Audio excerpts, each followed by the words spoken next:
The stack of bills on my kitchen counter hadn't been touched in 3 days when my daughter finally called to tell me how to live the rest of my life. She had no idea I'd already signed the papers on a lavender farm in Provence the week before her father's funeral. I was standing at the sink, rinsing out my second cup of coffee when the phone rang. Through the window, I could see the old oak tree in the backyard, the one my late husband Gerald had threatened to cut down every fall for 31 years because of the leaves, and never did. The morning light filtered through its bare November branches, casting long shadows across the lawn that Gerald would never rake again. Mother. My daughter's voice cut through the quiet. She always called me Mother when she wanted something, Mom when she was angry, Mommy when she was 14 and needed $20. We need to have a serious conversation. I dried my hands slowly on the dish towel. 68 years old, and my hands still surprised me in mirrors and reflections. The wedding ring was gone, tucked into Gerald's jewelry box next to his cufflinks. But the pale band of skin where it had lived for over 3 decades still felt tender. Good morning to you too, Amanda. Don't be like that. I've been trying to reach you all week. Michael and I have been talking, and we think it's time we sat down and made some decisions about your future. My future. As if I were a construction project awaiting permits. Is that so? Mother, the house is too much. We all know it. 4 bedrooms, that huge yard, all those stairs, Daddy's medical bills alone. I don't even want to think about what you're dealing with financially right now. I let the silence stretch. Outside, a cardinal landed on the bird feeder Gerald had built from a kit our grandson gave him for Father's Day. Amanda used to laugh at that feeder.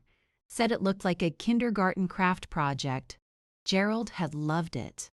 My finances are fine, Amanda. Michael and I have been talking to a realtor. Jessica, you remember her? She handled the Patterson place last spring. She thinks we could list at $425 easily, maybe more depending on the market.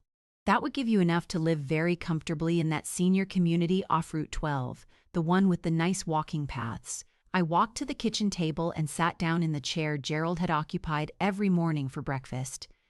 The vinyl cushion was still slightly flattened in the shape of him, as if the house itself refused to forget. You've spoken to a realtor. About my house.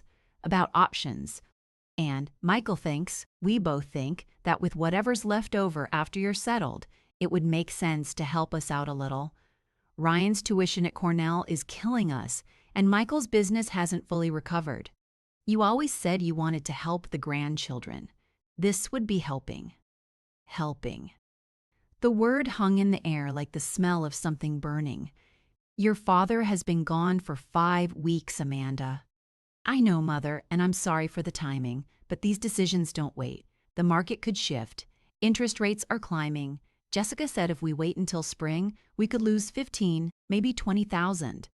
I thought about the folder in the locked drawer of Gerald's study, the one I'd found while looking for his Veterans Affairs paperwork.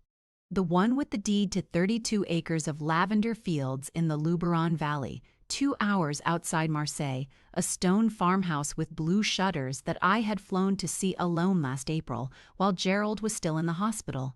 I told him I was visiting my cousin in Boston.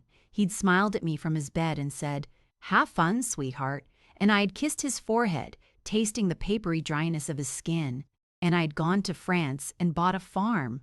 Not Gerald. Me.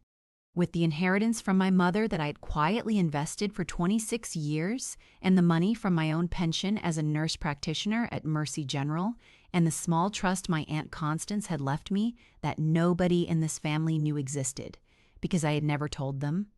I'll think about it, I said. Mother, there's nothing to think about. This is the logical next step, and honestly, it would be good for you. You shouldn't be rattling around that big house alone. It's not healthy. Goodbye, Amanda. I set the phone down on the table and looked at the cardinal. He was still there, cracking sunflower seeds in his small red beak. Gerald used to narrate what he imagined the birds were saying to each other. Silly voices, different personalities. It had driven Amanda crazy when she was a teenager. Daddy, nobody talks to birds. But the grandchildren had loved it before they got old enough to be embarrassed by us. I stood up, walked to Gerald's study, and unlocked the bottom drawer of his desk. I took out the folder marked Province in my own handwriting, the deed. the wire transfer records. The photographs I had taken of the farmhouse in April, one, with me standing in the doorway in my traveling clothes, taken by the Dutch woman who had owned the property and sold it to me for less than her asking price because she said in her careful English that she liked my face. You have the face of someone who will love this place properly.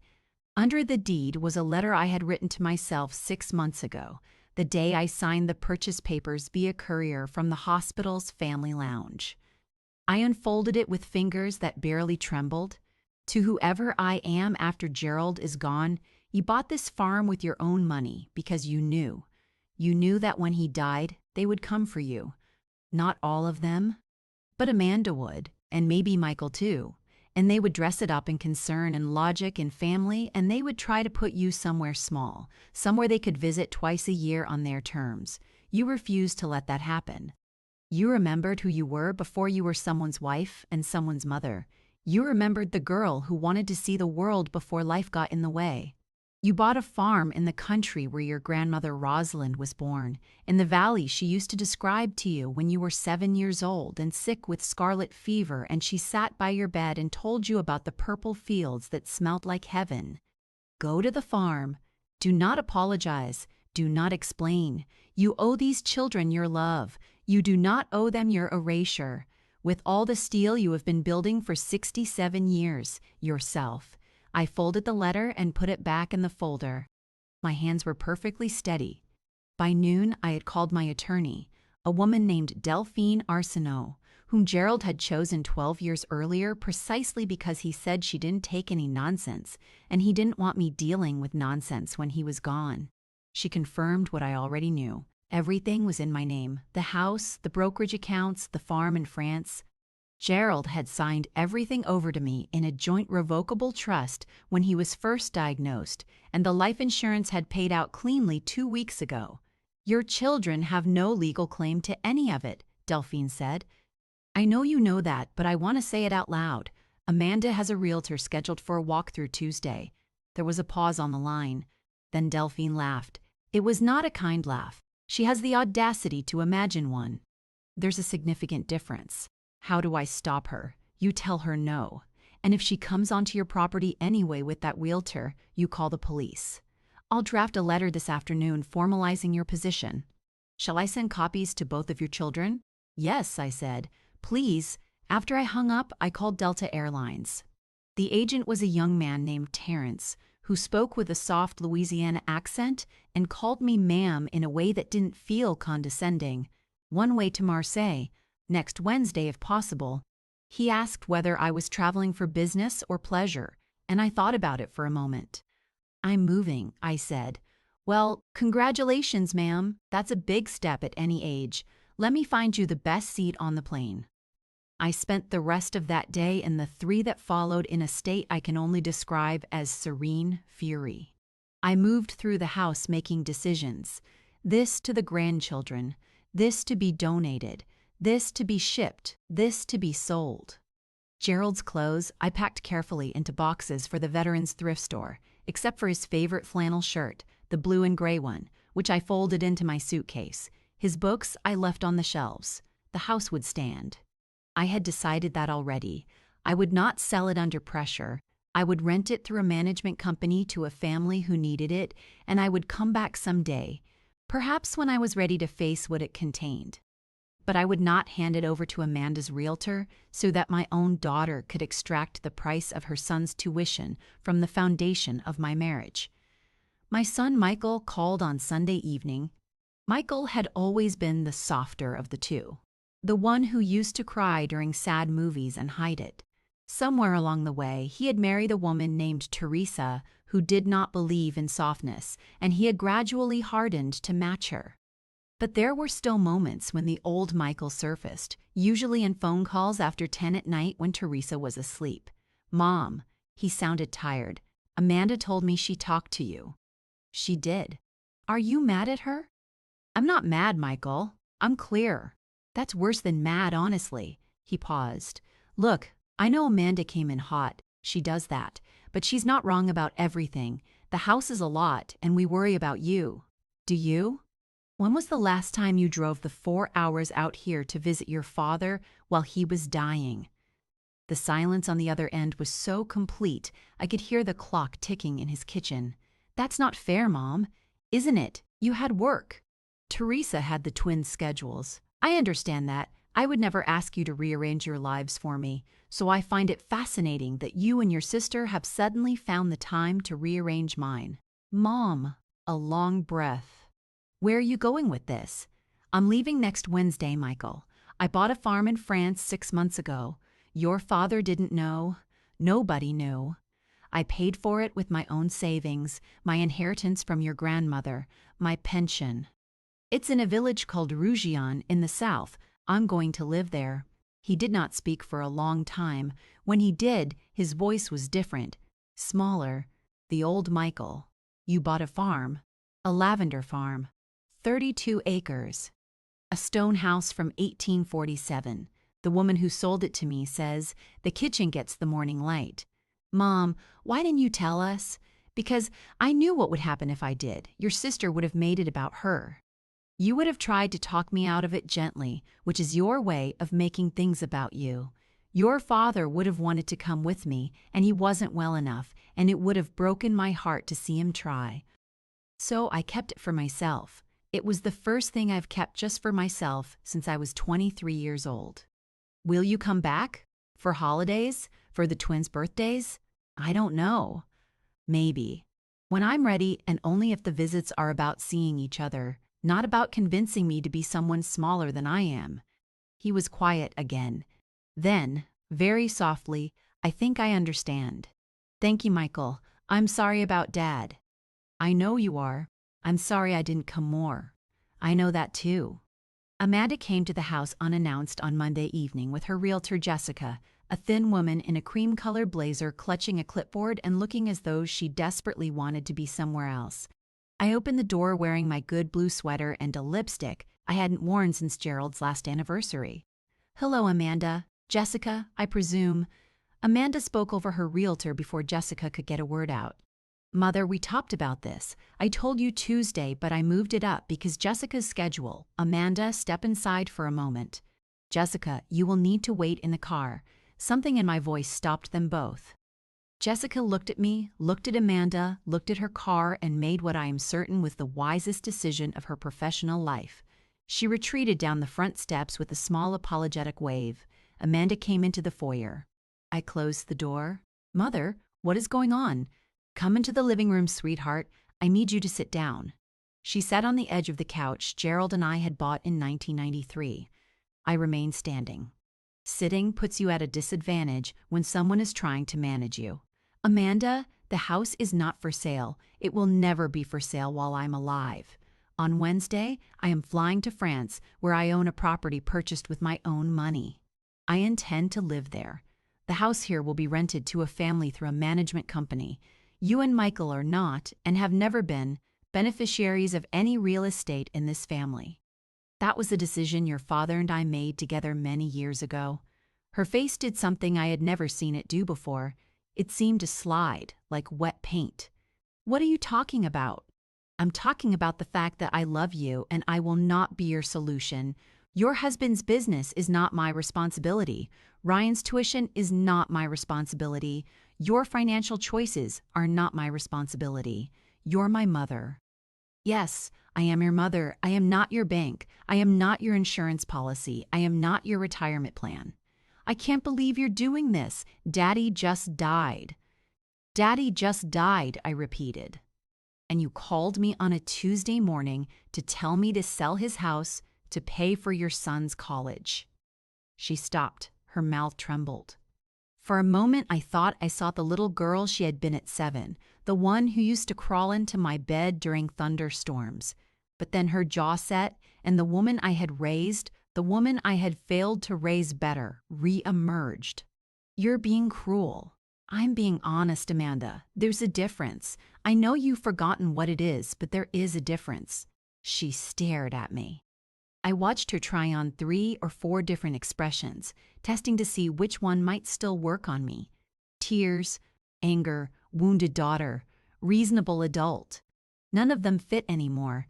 The mother who would have softened at any of them had gone somewhere else. The woman who remained was a stranger to Amanda, and Amanda realized it finally, and her face closed like a door. "Fine," she said. "Go to France. Have your midlife crisis 30 years late. I hope it's everything you dreamed of." "Thank you, Amanda. I hope so too." She walked to the front door, opened it, and paused with her back to me. I thought for one long, aching second that she might turn around and say something true, but she did not. She stepped out into the November evening and pulled the door closed behind her. I heard Jessica's car door open and shut, then the engine, then the silence of the house that had raised my children and was now mine again. Just mine. My granddaughter Hannah called the next morning. Hannah was Michael's older child from his first marriage, 24 years old, a nurse in Portland, the only one of my grandchildren who had called me every Sunday of her adult life without fail. "Grandma," Dad told me. "Hello, sweet girl." "A lavender farm. In France, Grandma." "Yes. Can I come visit? I have 3 weeks of accrued leave. I haven't taken a vacation in 2 years. Can I come for Christmas?" I could not speak for a moment. "Grandma, are you there?" "I'm here." "Yes, yes, please come for Christmas. Come as soon as you can." "I love you, Grandma. I want you to know. I think what you're doing is the bravest thing I've ever seen anyone do." "It isn't brave, sweetheart. It's just late." "Then it's late and brave. Both things can be true." I flew out of Dulles on a Wednesday morning in mid-November. The plane lifted through the gray clouds of the Atlantic seaboard and broke through into sunlight, and I put my forehead against the window and watched my country fall away beneath me. I thought about Gerald. I thought about the girl I had been at 23 who had wanted to see Provence and had married a good man instead. And I thought about how those two things had not, in the end, been in opposition, but simply in sequence. Marseille smelled of sea salt and diesel and something green I could not name. The woman who met me at the airport was Sylvie, the daughter of the Dutch woman who had sold me the farm. Tall, in her 50s, with sunburned forearms and a smile that took its time. She drove me north in a rattling Peugeot, and the land changed around us, flattening into vineyards, then rising into hills of ochre stone and umbrella pines, and finally into the long, soft valleys where the lavender grew in rows that would, in July, turn the whole world purple. The farmhouse was exactly as I remembered: blue shutters, stone walls thick as a man's forearm, a kitchen with a deep sink and a copper pot rack and a window that faced east. Sylvie had stocked the pantry. There was bread on the counter and a bottle of wine on the table and a note in her mother's handwriting that said, "Welcome home, madam. I slept for 14 hours." The days that followed shaped themselves around small things: walking into the village for bread, learning the names of my neighbors. An older couple named Pascal and Marie Claire who ran the cheese shop. A young woman named Lou who kept goats on the hill behind my farm. A retired schoolteacher named Henri who spoke excellent English and volunteered immediately to help me with my terrible French. I wrote letters, actual letters, on paper, mailed from the village post office, one every week to Michael, one every week to Hannah, one every 2 weeks to Amanda, which she did not answer but which I kept writing anyway. They were not for her answer, they were for the record. I wanted there to be a record, in my own handwriting, of a mother who had not given up. In December, Hannah arrived. She stepped off the train in Avignon in a parka too heavy for Provence weather and burst into tears when she saw me, and we held each other on the platform while French commuters walked politely around us. She stayed for 3 weeks. She learned to make the goat cheese pastries that Marie Claire taught us both. She walked the lavender rows in the winter mist and said they smelled like memory, even dormant. She met Henri's grown son, Julien, who was a veterinarian and who looked at Hannah the way a man looks at a woman he intends to think about for a long time after she is gone. On Christmas Eve, Hannah and I made a fire and opened a bottle of wine from my neighbor Lou's family vineyard. Hannah looked at me over the rim of her glass and said, "Grandma, can I tell you something?" "Anything, sweetheart."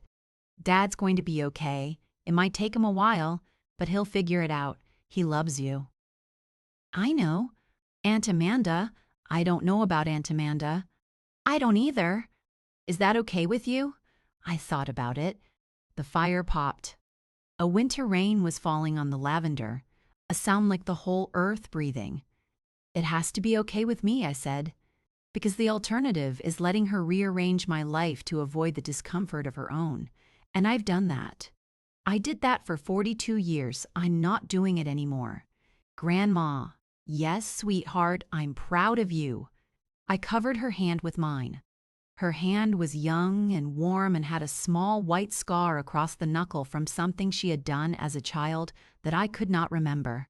I had spent so much of my life memorizing my children's and grandchildren's small wounds that I had forgotten to keep any record of my own. But I thought, there is still time for that. I am not done. I am 68 years old, and I am not done. In February, Amanda sent an email. It was short. It said, "Mother, I don't know what to say. I've been angry. I am still angry. But Hannah showed me pictures, and it looks like you are happy there. I hope you are. I don't know when I will be ready to talk. I wanted you to know I received your letters. I read it 3 times. I wrote back, Amanda, thank you. Take whatever time you need. The letters will keep coming. Love, Mom." She did not respond. But in April, she sent a photograph of my grandson, Ryan, her son, the one whose tuition had started all of this, standing in front of his dorm at Cornell holding a sign that said, "Grandma, Mom told me about your farm. Send Lavender. Love, Ryan." I laughed out loud. It was the first time I had laughed at anything Amanda had sent me in 6 months. I had a small bundle of last year's dried lavender wrapped in brown paper and shipped to Ithaca the next morning. July came. The fields turned purple. Hannah returned with Julian, who had, as I had suspected, not stopped thinking about her. Michael flew over for 10 days with his younger children, and without Teresa, for reasons he did not explain and which I did not ask about. He stood in the lavender rows at sunset and wept, and I held his shoulder and he said, "Mom, I understand now. I'm sorry it took me this long. It took you exactly as long as it needed to. Dad would have loved this place. Dad does love this place. He sees it. I'm sure of it." On the last evening of Michael's visit, my phone rang. It was Amanda. I stepped out onto the stone terrace to answer. The lavender was at its fullest, the air so thick with scent I could taste it. The sun was setting over the Luberon, turning the hills the color of apricots and old bronze. "Mom." "Hello, sweetheart." She was crying. I could hear it in the shape of her breath. "Mom, I don't know how to do this." "Then just talk." "We don't have to do anything. Just talk." I'd been seeing a therapist. Michael made me go, and I've been thinking about things, about what you said that night, about being your solution. I've been thinking about it for 8 months. I'm glad you're thinking. I'm so sorry. I closed my eyes. The scent of lavender, the warm stone under my bare feet, my daughter's voice across 4,000 miles. "Thank you, Amanda. I'm not asking you to forgive me right now. I just wanted to say it. I hear you. Can I come visit sometime? Not to fix anything, just to see you. When you're ready." A long pause. Then, "Mom, I love you." That never stopped. It was never the question. I know. I think I knew even when I was being horrible. I just didn't believe I deserved it without earning it somehow. That's the thing about love, sweetheart. The real kind. You don't earn it. You just receive it. And if you're lucky, eventually you learn how. She cried harder. I let her. After a while, she said goodnight, and I said goodnight, and I stood on the terrace as the stars came out over the valley where my grandmother had been born. And I thought about the woman who had stood at her kitchen window 8 months ago, watching a cardinal on a feeder her husband had built. That woman had not known quite what she was about to do, but she had done it anyway.